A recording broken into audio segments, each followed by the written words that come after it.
Hey guys, welcome to another video of MaxiAspie, and today I'll be talking about my COVID experience. So just before filming the Autism Connections, I'd just like to quickly say again thank you to everyone that was on the show. It really meant a lot. I thought it was a really good season, so thank you again. I can't thank the guests enough. But just before filming the Autism Connections, or during the filming of the Autism Connections I should say, I went to France for the day, just for a trip. It was a trip that I put off and off and off, but I in the end gave in and just said, you know what, I want to go, I need to go, and wasn't going to delay the trip any further. And I think that's probably more than likely where I did catch corona. So I ended up getting COVID-19, and today I just wanted to talk about my experience of that. I sort of went through all the stages. At one point I lost my taste, I was getting headaches, I was feeling a bit sick. I sort of went through every stage possible and thankfully recovered quite quickly. It wasn't, like 2 days or 4 days. I would say it still took me a week to recover, and even after that week I was still testing positive for COVID. However, luckily I did get better, and there was a few things that went through my mind while I had COVID, and that's some of the things that I wanted to share, especially for an autistic person. When I got COVID, I was very more worried about what was going to happen and everything like that, and a lot of things just sort of rush into your head, especially when you look around the stats and the statistics of obviously what's happened throughout the last 3 years of COVID. So I just wanted to give some tips that helped me during COVID that might help a neurotypical person or an autistic person. So one of the things that really helped was staying in touch with people online,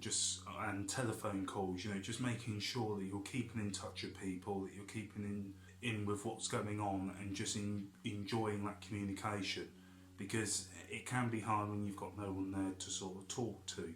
So it's really important that you keep in touch with your friends, you keep in touch with the people that you work with, in order to sort of maintain that communication with the world and not feel that you're on your own. The other tip I would say is have some you time. You might feel quite unwell to do that, which I perfectly understand, but even if it's just laid on the settee watching a film or just laying in bed for the day, just take some you time. Don't get stressed about things. Don't feel like you have to get up and do this or get up and do that, or you have to go into work, because actually that's probably the worst thing you can do, is knowing that you got COVID and still go into work, because then you might give it to other people and everything else.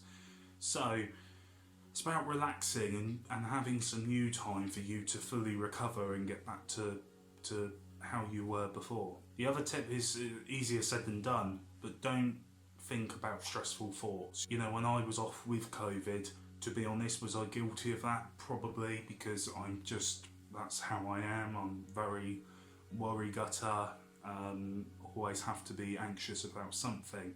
However, when I had COVID, I really tried not to get stressed and not to think about the stressful things that were happening and needed to be done.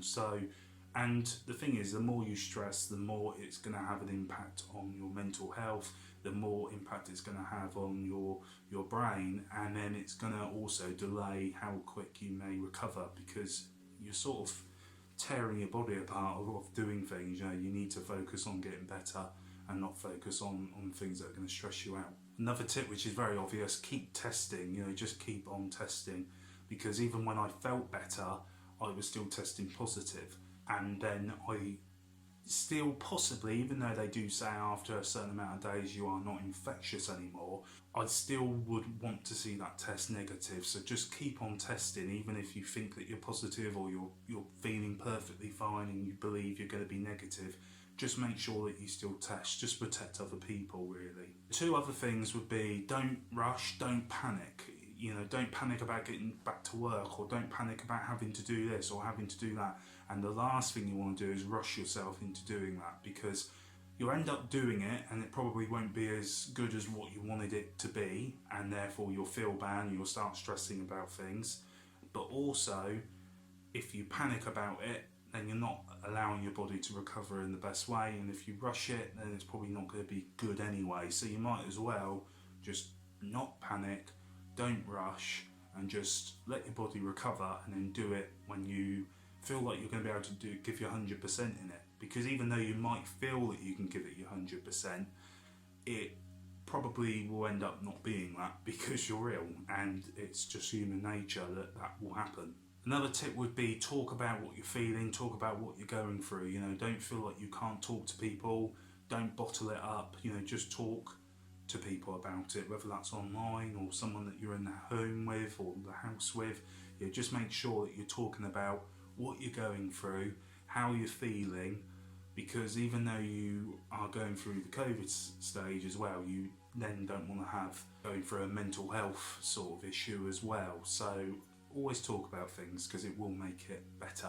The two other things as well that I found was obviously keep other people safe.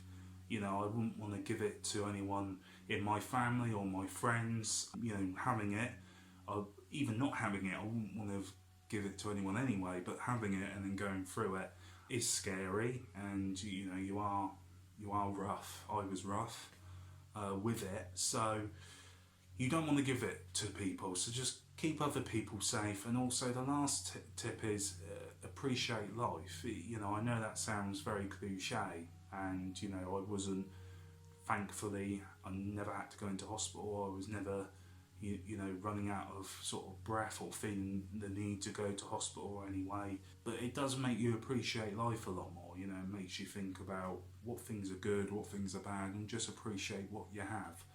We all sort of forget that time to time, and I think it's things like this that make you sort of realise. So that would be my tips. If you know someone that's going through COVID-19, or you're an autistic person who is worrying about COVID-19 or anything COVID-19, you know, I give these tips to people. So guys, I hope you enjoyed the video. Thank you for watching as always. Comment down below if you've had COVID, if you've gone through it, what tips you would give to other people. And guys, thank you for watching. Take care and goodbye for now.